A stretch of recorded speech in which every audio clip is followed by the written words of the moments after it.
Morning students, this is your Hindi class and we will read our chapter शब्द विचार। कल की video में हमने जाना कि शब्द किसे कहते हैं, शब्द के कितने भेद होते हैं और शब्द कितनी तरह के हैं।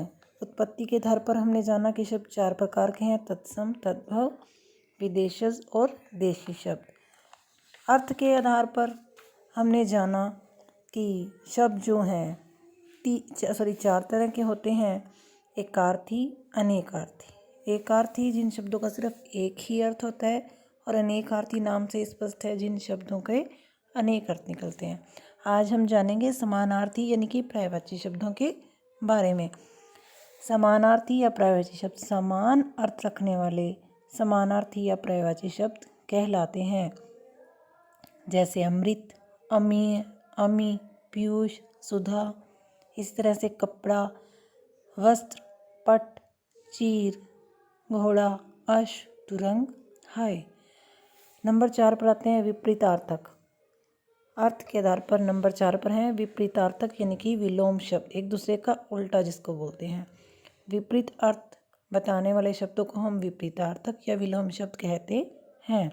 जैसे अर्थ, अनर्थ, शांत, अशांत, कल, आज, सुना, अनसुना, लायक, नालायक, साक्षर, निरक्षर। नंबर 3 पर है रचना के आधार पर भेद। रचना के आधार पर शब्द के 3 भेद हैं। नंबर 1 है रूढ़ शब्द। रूढ़ शब्द इन्हें हम मूल शब्द भी कहते हैं। जो शब्द अपने आप में पूर्ण होते हैं और इनके कोई टुकड़े नहीं होते उन्हें हम रूढ़ शब्द कहते हैं। जैसे घर, बल, छोटा आदि। नंबर 2 पर आता है यौगिक शब्द। एक से अधिक सार्थक शब्दों से मिलकर जो शब्द बनते हैं उन्हें हम यौगिक। योग का अर्थ ही होता है जोड़, यानी कि 2 शब्दों के जोड़ से जो शब्द बनते हैं उन्हें हम यौगिक शब्द कहते हैं। जैसे सेनापति, सेना प्लस पति, यानी कि 2 शब्दों से मिलकर बना सेनापति। जैसे अपमान, अप प्लस मान, 2 शब्द हुए अप और मान, 2 शब्दों से मिलकर बना अपमान। इसी तरह से पाठशाला, पाठ प्लस शाला, 2 शब्दों से मिलकर ये भी बन रहा है, तो इसे कहते हैं हम यौगिक शब्द। नंबर 3 पर आता है योग रूढ़ शब्द। वे शब्द जो यौगिक तो होते हैं लेकिन वे अपने वास्तविक अर्थ को छोड़कर जो है किसी अलग ही अर्थ के लिए जो है प्रयुक्त किए जाते हैं उन्हें हम योग रूढ़ कहते हैं। जैसे जलज, जलज का अर्थ क्या होता है?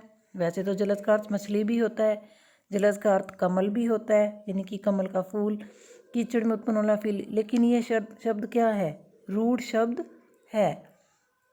तो जलज के क्या अलग अलग भी कई अर्थ निकलते हैं। जैसे जलज होता है पंकज के लिए, कमल के लिए, लेकिन इसके और भी अलग अर्थ निकल रहे हैं, लेकिन प्रयोग ये सिर्फ कमल के लिए ही किया जाता है।